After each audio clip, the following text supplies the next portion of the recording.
नमस्कार, क्या हाल चाल है? सब ठीक है? बहुत बढ़िया, बहुत बढ़िया। आपने और अपने को ख्याल रखो और जो टाइम मिले तो वीडियो जरूर देखो। देसी देख बिगर ब्रेक और बगैर लाग लपेट बिल्कुल देसी अंदाज में। हमारे साथ मौजूद है प्रोफेसर अरुणेश यादव। स्वागत है साहब। जी बहुत बहुत धन्यवाद साहब। अरे साहब, बीजेपी की एक ऐसी केंद्रीय महिला बाल विकास मंत्री बन गई हैं कि उन पे बेटी बचाओ बेटी पढ़ाओ भी ना लिखोगे और ये वीडियो है रही है वायरल। क्या खेल है रो? बाबा साहब तो कही करेंगे कि शिक्षा को सेनी को दूध है जो पीपे को दहाड़े को। यहाँ तो मंत्री ऐसी बन रही है कि उन पर बताओ ये 2 लाइन ना लिखी जा रही हिंदी में है। जो कितना बड़ा मुद्दा बन गया है, चर्चा को विषय है और वीडियो धकाधक वायरल है रही है साहब। देखो साहब, इनकी जो मंशा थी वो इसी संविधान को बदलने की थी, क्योंकि ये लोग ये नहीं चाह रहे थे कि देश की आम जनता पढ़ लिख ले, क्योंकि खुद तो ये लोग पढ़े लिखे हैं नहीं। कभी प्रधानमंत्री जी कहते हैं हमारी जवान रपट गई, जो कह देते हैं बेटी बचाओ बेटी पढ़ाओ। कभी बोल देते हैं सहारनपुर की लकड़ी। कभी गृह मंत्री जी बोल देते हैं कि साहब वो सुना ही होगा आपने, कौन सा वाला, 12वीं के बाद इंटर वाला, ठीक है। और कभी स्मृति ईरानी जी का देखो संसद में किस तरीके से सोनिया गांधी का अपमान किया था। तो बीजेपी में जो नेता हैं ये लोग संघ की पाठशाला से पढ़े हुए हैं। ये लोग जो रेगुलर कोर्स है उसको नहीं पढ़ते। इनकी पढ़ाई अलग तरीके की है, और वो पढ़ाई कौन सी वाली है वो आपने देख ली। ये तो एक उदाहरण है। ऐसे अगर जितने भी यहाँ पे सांसद जो इस बार बीजेपी के चुन के आए हैं, अगर उन सारे सांसदों को एक बार आप निबंध लिखने को दे दो तो मैं आपको गारंटी लिख रहा हूँ कि आधे से ज़्यादा जो सांसद है वो निबंध नहीं लिख पाएंगे। नॉर्मल निबंध, गाय पे निबंध लिखने को बता दो तो 100 शब्द ना लिख चैट पाएंगे। जीटीपी को इस्तेमाल करेंगे? नहीं, नॉर्मली नहीं लिख पाएंगे। बाकी टेक्नोलॉजी से जो करना है कर लें, लेकिन नॉर्मली ये निबंध भी नहीं लिख पाएंगे हिंदी या इंग्लिश में किसी में। गाय को तो लिख सकें, गाय गोबर देती है, गाय ना घास लिख खाती पाएंगे, ना लिख पाएंगे भाई साहब। कहो कहीं तो गाय भी ना लिख पाए। है। अच्छा मैं आपको बता रहा, ये बताओ जो पढ़ाओ और बचाओ नहीं लिख पा रहे एक बात जरूर है, गौ मूत्र नहीं लिख पाएंगे की बात हाँ करें। बिल्कुल बिल्कुल नहीं, गौमूत्र क्या कुछ भी ना लिख पाने के ये, क्योंकि पढ़े लिखे हैं ही नहीं ये। ना इन्हें शब्दों का ज्ञान है, ना इन्होंने संविधान पढ़ा है, ना संविधान की इन्हें मूल भावना पता है। अच्छा, ये जो है सावित्री ठाकुर हैं, मध्य प्रदेश से ये आती हैं और बहुत सादा और सांसद हैं। हाँ, युवा है, तेज तर्रार है, युवा हाँ, तेज तर्रार। मात्र 2 लाइन इन पर नहीं लिखा गया, तो ये बड़ी देश के लिए भी बड़ी शर्मिंदगी की बात पूरी है। दुनिया देख रही है कि महिला बाल विकास मंत्रालय मंत्री जो है वो इस तरीके का है। आप देखो ना, बिना टेलीप्रॉम्प्टर के प्रधानमंत्री जी नहीं बोल पाते हैं कुछ। गृह मंत्री हमारा तड़ी पार है। रक्षा मंत्री सिवाय निंदा के कुछ नहीं करता। अभी पाकिस्तान जो है 4 दिन से आतंकवादी गतिविधियां करवा रहा। अब जाने पाकिस्तान है, जाने चीन है, कौन कर रहा भगवान जाने, लेकिन अभी तक कोई प्लान ऑफ एक्शन उस पर नहीं है। वित्त मंत्री महंगाई के लिए कह देती भाई प्याज नींबू लहसुन ये महंगा है तो हम क्या करें, हम तो इसे खाते नहीं। वित्त मंत्री के इस तरह के गैर जिम्मेदाराना बयान आ रहे हैं। शिक्षा मंत्री को शिक्षा के बारे में कुछ ध्यान नहीं है। धर्मेंद्र प्रधान, नीट का पेपर लीक हो गया, लेकिन शिक्षा मंत्री उसको मानने को तैयार नहीं है साहब, मानने को तैयार ही नहीं है। यूँ कह रहे हैं कि साहब पेपर लीक ही नहीं हुआ है, और जो बच्चे पकड़े गए हैं उसमें नकल करते हुए या जो चीटिंग करते हुए, वो कह रहे हैं कि साहब हमें जो है पर्चा मिला है, हमने उसके पैसे दिए हैं। शिक्षा मंत्री कह रहे हैं नहीं नहीं ऐसा नहीं है, ये तो सरकार को बदनाम करने की साजिश की जा रही है। तो ऐसा जो काम है वो हो रहा है सरकार में। अब देख लो जी, भगवान मालिक है, बहुत ही ज्यादा दुखद बात है कि मतलब एक ऐसो प्रश्न पत्र और ऐसो एक पेपर लीक है रो कि जो देश के नहीं बहुत ज्यादा जरूरी है। देश पूरी और दुनिया में पूरी शर्म की बात हो रही है। पूरी दुनिया में हमारे देश से डॉक्टर जाते हैं। पूरी दुनिया में शर्मिंदगी की बात है, भारत की नहीं है। पूरी दुनिया का सबसे बड़ी जो है मेडिकल की परीक्षा है ये नीट की परीक्षा सबसे बड़ी है। बीजेपी ने ही चालू करी थी। बीजेपी ज़्यादा कहती थी सब कुछ एक पे रहते हैं ना ये लोग, कि एक इकट्ठा चुनाव हो। अब इंजीनियरिंग की सारी परीक्षा इकट्ठी करवा दी, और जितनी भी सेंट्रल यूनिवर्सिटी है वहाँ बीएससी बीए बीकॉम इनकी परीक्षा होती वो भी इकट्ठी करवा दी। पहले अलग होता था, डीयू का अलग, जेएनयू का अलग, सब अलग अलग होते थे, अब वो भी इकट्ठे हो गए। ऐसे ही पहले जो मेडिकल की परीक्षा थी वो राज्य सरकारें करवाती थी। देखो जब छोटी छोटी परीक्षाएं होती हैं तो उसमें लीकेज की संभावना कम है। जब बड़ी परीक्षा होगी एक साथ होगी तो वहाँ उतने आप सुरक्षा इंतजाम नहीं कर पाओगे, वहाँ लीकेज की संभावना ज़्यादा होगी। ज़्यादा आदमी उसमें जुड़े हैं तो वहाँ बेईमानी हो सकती है ना, कम आदमी जुड़े तो कैसे होगी। अब ये चुनाव भी इकट्ठे कराना चाह रहे हैं, ये सारा काम सोच रहे हैं कि एक सेंट्रलाइज सिस्टम से हो जाए, पूरे देश की इकोनॉमी भी जो है एक ही बिजनेसमैन को देना चाह रही है, आप समझ ही रहे होगे किसे। और पूरे देश में जो है एक ही तरह की व्यवस्था लगाना चाह रहे, भैया कैसे लग जाएगी जब हमारा देश में विविधताओं भरा देश है, तमाम तरह की भाषा, बोली, विभूषा और आचरण और विचार के लोग हैं, तो वो एक तरह का वो आप सिस्टम बना के कैसे कर पाओगे। और उसी का नतीजा देखो, शिक्षा मंत्री कैसा आ रहा है, विकास मंत्री, बाल विकास मंत्री कैसी आ रही हैं हमारी। और मध्य प्रदेश हो चाहे उत्तर प्रदेश हो, चाहे ये पूरी जो हिंदी बेल्ट है, इस पूरी हिंदी बेल्ट में सबसे ज़्यादा अगर नुकसान हुआ है किसी चीज़ का तो शिक्षा का। और ये शिक्षा का नुकसान नहीं है, बाबा साहब का अपमान है। क्योंकि बाबा साहब का जो संविधान के तहत एक सपना था कि सरकारी स्कूल जो हैं और सरकारी जो शिक्षा है, चाहे उच्च शिक्षा है, वो हर एक गरीब व्यक्ति तक पहुँचे, और इसको कहीं ना कहीं लोगों ने कमज़ोर किया है। अब देखो आप सरकारी स्कूलों में जो है टीचर नहीं है, और इतनी गर्मी में जो है इस समय सरकारी शिक्षकों को बुलाया जा रहा है, जहाँ भी टीचर, मतलब एक तो पूरे टीचर नहीं है संख्या में, और संख्या उनकी कम है तो उन्हें इस गर्मी में बुलाया जा रहा है।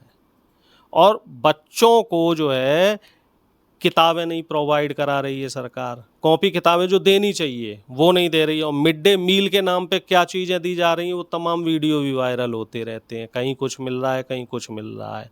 हाँ, वही निजी संस्थान है उनको पूरी सहूलियत है, निजी संस्थान की तरफ पूरा ध्यान है। अडानी का कोयला जो है 10 गुना महंगा है, लेकिन वो सरकार को खरीदना पड़ेगा।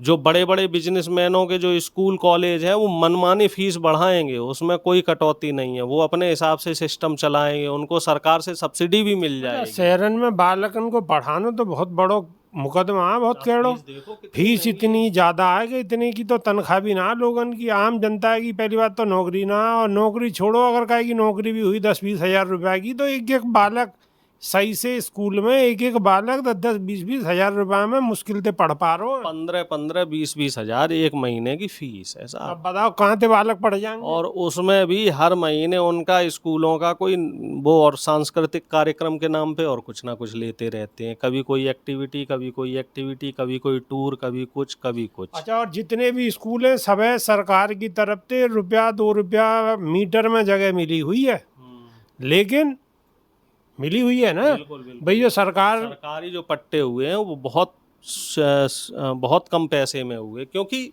सरकार की जो पुरानी सरकारों की योजना ये था कि वो शिक्षा मुफ्त हो, इसी वजह से उन्हें सस्ती ज़मीन दी गई थी, सब्सिडी दी गई उसमें, और उनको एजुकेशन लोन भी दिया, उनको जो कंस्ट्रक्शन लोन है वो भी इसीलिए दिया गया, और उसमें भी सब्सिडी इसलिए दी गई कि कम से कम लागत में ये लोग शैक्षणिक संस्थान बनाएं, चलाएं, और कम से कम पैसे जो है जनता से लें। और दोनों चीज़ ऐसी हैं, शिक्षा और स्वास्थ्य।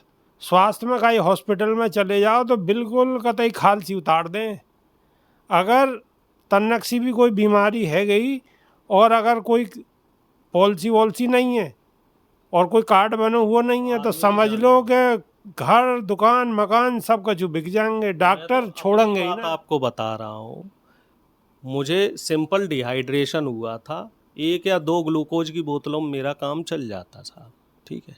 अब इन्होंने क्या किया साहब, liver function test, kidney function test, urea test, magnesium test, calcium test, जितने टेस्ट होते हैं बॉडी के वो करा लिए, एक्सरे करा लिया, सीटी स्कैन भी कर रहे हैं भाई साहब कि डिहाइड्रेट कहीं ऐसा तो नहीं खोपड़ी में कहीं कोई लोचा हो गया उससे हो।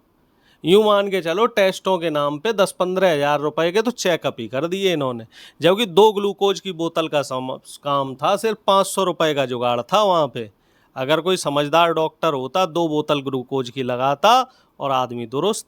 तो इस तरह की ठगी चल रही है यहाँ पे। कई बार तो ऐसा होता है आदमी मर जाता है, मृत हो जाता है, लेकिन बिल बढ़ाने के लिए 2-2 दिन 3-3 दिन उसको वेंटिलेटर पे रखते हैं। गरीब आदमी की कितनी बड़ी समस्या है, सरकारी अस्पताल में जाओगे तो वहाँ कछु है ना, वहाँ बिल्कुल कतई सुनसान है मामलो, न दवा है न डॉक्टर है, और अगर ऐसे में चले जाओगे तो कि बिल्कुल बख्शे ना कर दे। यहाँ तो घर बार द्वार सब कुछ बिक जाओगे और पेशेंट की भी पता होना कि हाँ क्या रेगो क्या नहीं रेगो, लेकिन पहले ही लुट लेगो, और जब लुट पिट लेगो फिर का बच रहो। बिल्कुल, माहौल बिल्कुल ऐसा कर रखा है। और जब से ये सरकार आई है तब से कहीं ना कहीं जो है, इससे तो पुरानी सरकारें अच्छी थी। आप बहन जी के समय की बात कर लो, हम यहाँ नोएडा में गौतम बुद्ध नगर में हैं, इतने बढ़िया बढ़िया टॉप क्लास स्कूल बनाए हुए हैं, इतने बढ़िया बढ़िया अस्पताल बनाए हुए, आप बिल्डिंगें देखो और उनकी। जो बहन जी ने जो स्कूल बनाए हैं आज की डेट में, अगर उन स्कूलन पर जाओगे तो उनमें पौधान में पानी तक ना लगा पा रहे हैं लोग। पेंट की हालांकि जरूरत ही ना, कोई कलेसी खत्म कर दियो बहन जी ने, पत्थर लगवा दिए, लेकिन बाकी रख रखाव तो करना पड़ेगा। कतई ऐसा समझ लो कि सरकारी है ही ना कि काई दुश्मन के हैं, ऐसी स्थिति कर रखी है। और इतने टॉप के स्कूल के आज की डेट में भी प्राइवेट स्कूल भी इतनी टॉप की बिल्डिंग नहीं होंगी इतने बहन जी ने बढ़िया बनवाए। स्कूल, उसमें इतने अच्छे शिक्षक थे, अस्पतालों में इतनी वीआईपी व्यवस्थाएं थी, डॉक्टर की, अस्पताल और जो है दवाओं की। अब वहाँ सुविधाओं के नाम पे कुछ नहीं। आप ये लगा लो, झाड़ू लगाने वाले लोग नहीं है अस्पतालों में और उन स्कूलों में।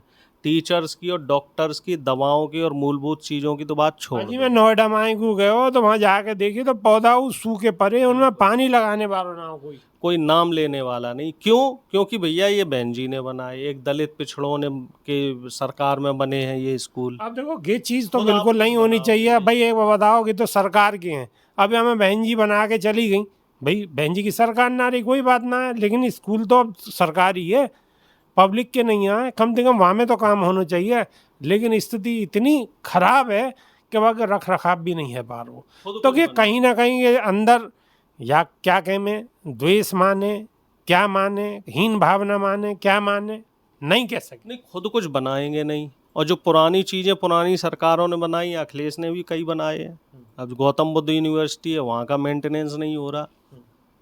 और भी तमाम हैं, अस्पताल हैं, तमाम स्कूल हैं जो पुरानी सपा बसपा सरकार में बने, रख रखाव नहीं कर रहे। अच्छा, खुद कुछ बनाएंगे नहीं, पुराना कोई बना गया तो उसे रखाएंगे नहीं। ये हमें समझ नहीं आता ये किस तरह की ये राजनीति कर रहे हैं। इसको तो हम ये कह सकते हैं नकारात्मक या निगेटिव पॉलिटिक्स है। और इससे नुकसान जनता का हो रहा है, नुकसान इनका भी नहीं, क्योंकि इनका तो भैया काम टॉप चल रहे हैं। देखो सरकार तो आवेगी जावेगी, आज काएगी या कल को और काएगी आवेगी, परसों और काएगी आवेगी, लेकिन स्वास्थ्य और शिक्षा और इन सब की बात तो होनी चाहिए, क्योंकि तो मूलभूत सुविधाएं जनता के मुद्दा की चीज़ें, जनता को ज़रूरत है इनकी, और जनता को भी गौर करनी चाहिए, इन चीज़ों पर सवाल उठाने चाहिए, और पत्रकारों को भी उठाने चाहिए और नेताओं को भी उठाने चाहिए। तो हमें तो की बात ध्यान आई तो हमने कि यादव जी से सीधो सवाल करो, यादव जी ने भी जवाब दियो। आपको की बात सही लग रही है या गलत लग रही है, कमेंट के माध्यम से ज़रूर बताओ, और फिर दूसरी वीडियो में और कई मुद्दा के तहत फिर आपके सामने हाजिर होंगे। जब तक के नहीं आ देसी देख बेगर ब्रेक और बगैर लाग लपेट, बिल्कुल देसी अंदाज में। बहुत बहुत धन्यवाद, नमस्कार जी, बहुत बहुत धन्यवाद।